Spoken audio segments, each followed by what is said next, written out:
Muy buenas tardes, hoy lunes 14 de diciembre. Bienvenidos una semana más al espacio de la entrevista aquí en Biosfera Televisión. Hoy tenemos con nosotros al parlamentario por Lanzarote y La Graciosa en el Parlamento de Canarias, Jesús Machín. Muy buenas tardes. Muy buenas tardes y muchas gracias por invitarme. Gracias a ti por estar en una nueva ocasión con nosotros.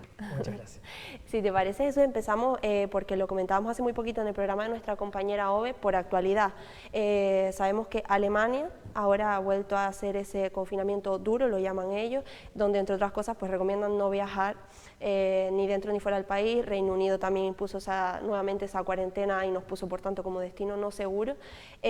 No sé cómo ves el tema unido a esto, el tema de los test. Sabemos que Canarias ahora ha dicho que costeará esos test a los residentes canarios. ¿Llega tarde? ¿No llega tarde? ¿Es una medida viable? ¿Cómo ves la situación? Recuerdo la última vez que estuve aquí que hablamos de este tema, que no entendía cómo Madeira desde el principio impuso los test obligados para tener un turismo seguro, un turismo, como se dice, con corredores seguros y que no hubiese ningún tipo de contagio importado de esos viajeros.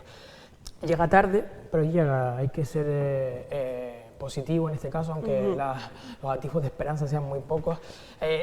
Hay que ser positivo, pero lo que no entiendo, por ejemplo, es que a Canarias se le analice por parte de los países que son emisores de turismo con nosotros, o por parte también de Canarias, porque no ha reivindicado que cada isla es una realidad distinta.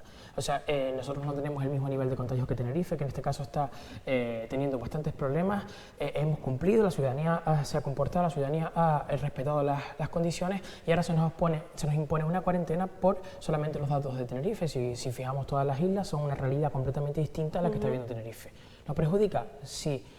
Aún recuerdo cuando Tenerife, su presidente del Cabildo pedía que se le analizara de forma independiente cuando Gran Canaria estaba mal. Pues ahora no lo entendemos, por ejemplo, con Lanzarote y Fuerteventura, que son las islas más perjudicadas, las islas que dependen mayor del motor turístico, y no entendemos por qué no se le analiza de forma distinta. Es verdad que también depende de las consideraciones de cada país, pero no entendemos esa...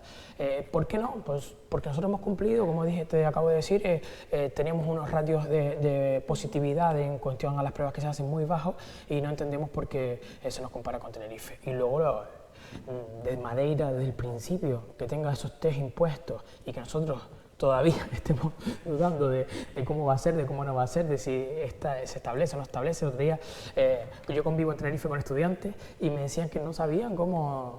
Es una tremenda locura, una información un día, otra información otro día, no saben a qué teléfono llamar, cuándo se hacen las pruebas, si llegan ya tienen que tener la prueba hecha, si le van a dar hora para ese día. La verdad que es una auténtica locura. Desde aquí le pido pues, también a la presidencia del Cabildo y en este caso a la directora de Salud que ponga un poquito de orden y comunicativamente que sean más claros. Es que de luego lo que sí creo que está claro es que la gente está muy perdida, ¿no? Y no es para menos, por lo que decimos de que las cosas cambian de un día para otro con el tema de los controles en los aeropuertos. Y luego hay otro tema, es decir, se anuncian estas medidas, pero yo no sé realmente si esto se está llevando ya a cabo en los aeropuertos, porque hablo con gente que hasta hace muy poquitos días llegaba al aeropuerto de Lanzarote y no tenían ningún tipo de control, con lo cual no sé hasta qué punto esto está siendo efectivo o se está llevando a cabo, digamos. Yo te pongo un ejemplo.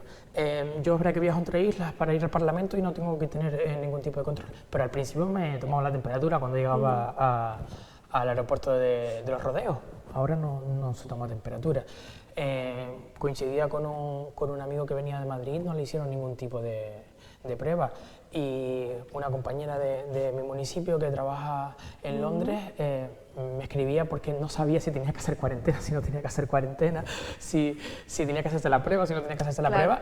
Llegó y no le hicieron absolutamente nada. Por lo tanto, está impuesta la norma, pero no se está llevando a cabo en todos los sentidos. Yo no sé si a partir de estos días ha sido, pero semanas atrás no se estaba haciendo, y al final es un descontrol continuo. Sí, esperemos que se empiece a llevar a cabo, porque entre otras cosas de eso dependerá cómo sigamos en la isla. Llegan las Navidades, llegan los estudiantes, llega también gente que trabaja afuera, con lo cual creo que es fundamental. Y luego también veía quejas en las redes sociales, sobre todo de los estudiantes, porque a lo mejor tenían su billete sacado hace pues X tiempo, y ahora pues con el tema de que tienen que pedir cita para la PCR y demás, pues a lo mejor llegan y tienen que estar en cuarentena hasta que se puedan hacer la prueba, o no les dan cita y tienen que coger otro billete. Es decir, eso es lo que te decía antes. O sea, un chico me escribía, me decía, yo llego el día 19, pero es que el día 19 no hay hora para hacerme la prueba. ¿Qué tengo que hacer? Dice, mi madre me va a buscar al aeropuerto.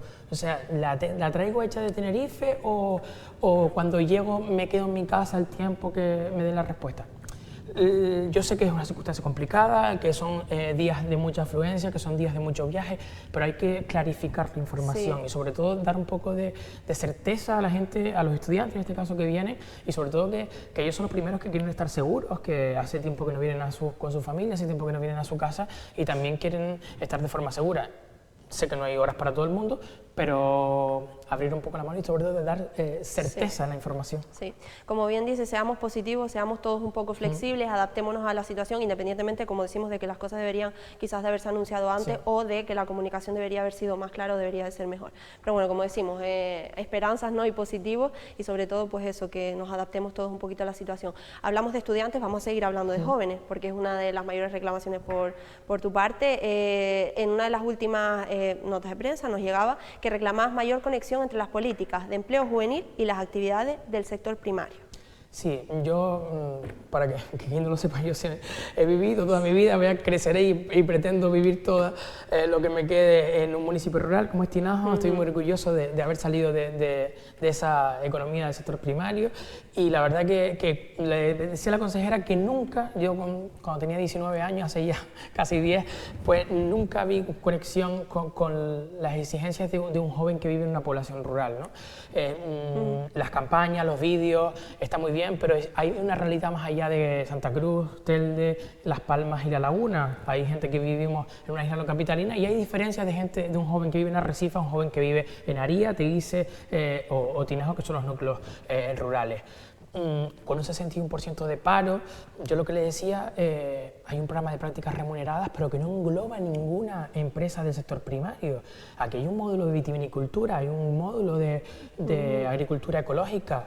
Te pongo un ejemplo, en mi municipio hay como 5 o 6 bodegas artesanales, hay 2 queserías. No entiendo por qué no hay una conexión si luego tenemos una formación como es esos 2 grados superiores o el grado medio. No entiendo cómo hay una conexión en esas 2 políticas. Hay gente que está siendo formada y que no tiene trabajo en ese sector porque no hacemos un programa de prácticas remuneradas para los jóvenes que no vivimos en las grandes urbes y que tenemos otra realidad distinta, que estamos educados de una forma distinta, con unos valores distintos, con un respeto al entorno natural, con un respeto a lo que es nuestro territorio y eso del medio ambiente, y no entiendo cómo no hay una conexión con ello, con ese 61% de paro. Y sobre todo que podamos, como bien dices, dedicarnos a lo que nosotros queramos y tengamos esa opción. Vamos a escuchar un pequeño corte de cuando hizo esa reclamación en el Parlamento. Decía Kofi Annan que una sociedad que aísla a sus jóvenes, que le corta sus amarras, está condenada a desangrarse. Y hoy en día esta aseveración es más que oportuna. Todavía hay gente en esta tierra que no entiende que depende del estado en que se encuentren los jóvenes, de cómo se trate, será el futuro de esta tierra. No estamos aquí de paso, señora consejera, queremos construir y queremos estar al lado de las políticas juveniles. Llevamos sobre nuestros hombros la enorme responsabilidad de dejarle a la generación que viene por detrás nuestra una Canarias mejor de lo que nos encontramos. La vida, como usted sabe, es una cadena. Nuestros abuelos intentaron mejorar la vida a nuestros padres los están haciendo con nosotros y ahora somos nosotros los que tenemos que levantar los cimientos de una Canarias derruida por la pandemia y que nos ha obligado a cambiar y a reflexionar sobre nuestro modelo social, económico y sanitario. Somos la generación mejor formada, usted lo sabe, pero mejor formada porque las altas tasas de paro nos obligaron a seguir formando y a seguir estudiando. Somos la generación más ecologista porque es verdad que entendimos que no podemos entender una Canarias sin un respeto a nuestro entorno, sin un respeto a nuestro medio ambiente y sin un respeto hacia nuestro pueblo. Somos la generación digital, de las tablets, de las teclas, pero también entendemos que somos la generación que va a cuidar nuestro legado, ese transmitido por nuestros mayores de generación en generación, con un respeto impoluto a nuestro patrimonio cultural, hasta nuestra idiosincrasia como pueblo, en definitiva un respeto a Canarias. Somos solidarios y participativos, estamos en la mayoría de ONG como voluntarios y no queremos que nos aplaudan, que nos pasen la mano por encima, queremos trabajar y construir Canarias. Queremos volver, pero nos tienen que dejar ser. Sí. Así terminaba justamente estas declaraciones. La verdad que cuando me contestó la consejera me dijo, como saben, yo pertenezco a la oposición, ella al grupo de gobierno, me decía que se había emocionado con mis palabras. Yo lo único que decía es que soy diputado, pero también soy joven. y yo viví terminar de estudiar y no tener trabajo, estar 5 años formándome en la universidad y salir y no tener un atisbo de esperanza. Pues si en ese tiempo que teníamos mejores condiciones económicas, que no teníamos pandemia, imagínense alguien que salga. Tengo un amigo que terminaba el otro día ingeniería y no sabía qué hacer, o sea, me decía, o sea, 4 años yo formándome, mis padres teniendo como si fuera un sueldo al mes para yo poder estudiar, que me pagaban el alojamiento siendo una isla no capitalina, de un municipio rural, y ahora llego y no tengo ni una sola oportunidad. Me decía que estaba entregando currículos cuando es ingeniero para hacer lo que sea. Por lo tanto, yo le intentaba reflejar que no es la misma realidad de una isla capitalina, una isla no capitalina, no es lo mismo vivir en Arrecife, como decía, en un municipio rural, y sobre todo que no tenemos esperanza, sin desesperanza, con un abandono, y sobre todo si no tienen la población juvenil, que va a ser el motor del futuro, pues si no nos tienen como prioridad va a ser muy difícil. Desde luego, yo te lo decía, quería poner este pequeño corte porque, bueno, será porque también soy joven, ¿no? Y me incluyo, y es verdad que la realidad es la realidad y ya no tenemos suficiente con que hacemos el esfuerzo, el sobreesfuerzo, muchas de nuestras familias, sobre todo, de pues mantenernos fuera, porque aquí hay muy pocas posibilidades para estudiar, sino que cuando terminamos esa carrera, esos estudios, esos módulos, tenemos que volver, y con qué esperanza si aquí apenas nos dan posibilidades, ¿no? Con lo cual creo que es fundamental, y además los jóvenes hemos tenido que vivir pues esas 2 graves crisis económicas, ¿no? Que somos el principal foco donde las pandemias pandemias, crisis económicas siempre se fijan, ¿no? Somos la población quizás más vulnerable, no tenemos posibilidad de emanciparnos, no tenemos posibilidad de casi nada. Y yo le decía, queremos ser los principales actores y actrices de reconstruir Canarias, queremos ser los arquitectos que reconstruyan, queremos ser los agricultores que siembran la esperanza, porque ahora mismo no hay nada de esperanza. Claro, y luego está lo del sector primario, que lo unía a esta reclamación.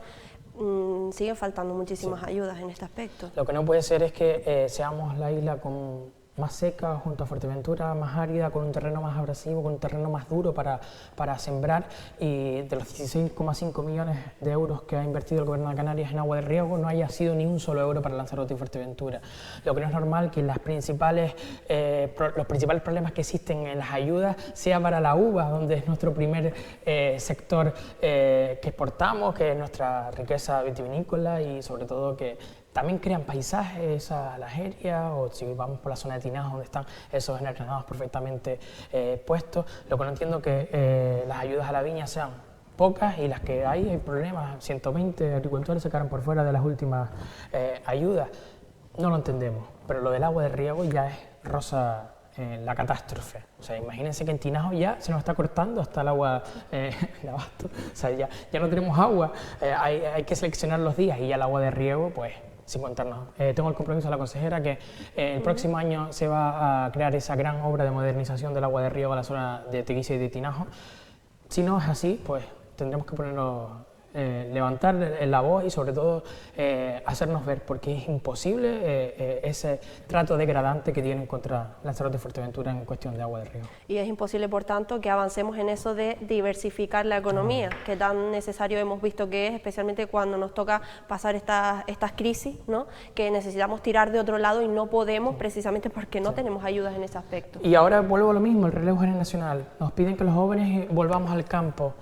Mucha gente formada está yéndose al campo, pero claro, para pedir una ayuda te la dan a los 3 años después de haber invertido. No hay agua de riego. O sea, los problemas con el registro vitícola, que se lo he dicho en numerosas ocasiones, creo que es lo más que he intervenido en el Parlamento, no se solucionan. Tú a un joven, un padre quiere dejarle la finca a su hijo, solamente para la inscripción en el registro vitícola ya te trastoca todos los planes y no puedes recibir ayuda. ¿Usted cree que alguien que no tiene ayuda, que no tiene apoyo por parte del gobierno va a hacer ese relevo generacional? Pues se nos van las esperanzas y se nos van las ganas, y así es como se está abandonando. La población que está al frente ahora, por ejemplo, te hablo de la uva porque es lo que más conozco, lo que tengo más cerca y lo que más he hablado en el Parlamento, pues no se está llevando a cabo, y por lo tanto cada vez la población que está al frente de esas fincas está más envejecida, no hay relevo generacional, ¿por qué? Porque no hay ayuda, las ayudas no llegan y siempre ese maldito registro vitícola, como digo la consejera. Hablabas de abandono, también consideran que se sigue abandonando a Canarias con el tema de los presupuestos. Los nacionalistas lanzaroteños enmiendan los presupuestos diciendo pues que bueno, que se da prioridades a cosas que no deberían y que hay otras tantas cosas que faltan dentro de esos presupuestos. Pues sí, mira, no sé si escuchaste las declaraciones del consejero de Obras Públicas en el que decía que en Lanzarote no se había hecho planificación sobre carreteras, que solamente nos íbamos a dedicar a proyectos y pone 22 millones de euros. Esos 22 millones de euros, por decirte una cifra, no se van a ejecutar. ¿Para dónde va a ir ese dinero?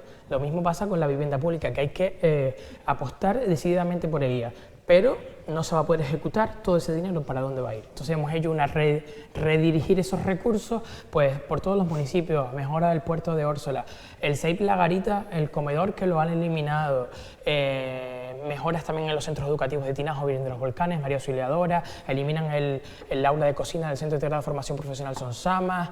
Pues hemos redirigido todos esos recursos. Hay enmiendas de todos los municipios, es un englobe de 14 millones de euros. Hay una enmienda que tengo mucha ilusión, a ver si me la aceptan, que es de ese plan de empleo juvenil, porque no hay nada identificado para los jóvenes, y hemos hecho una enmienda del plan de empleo juvenil.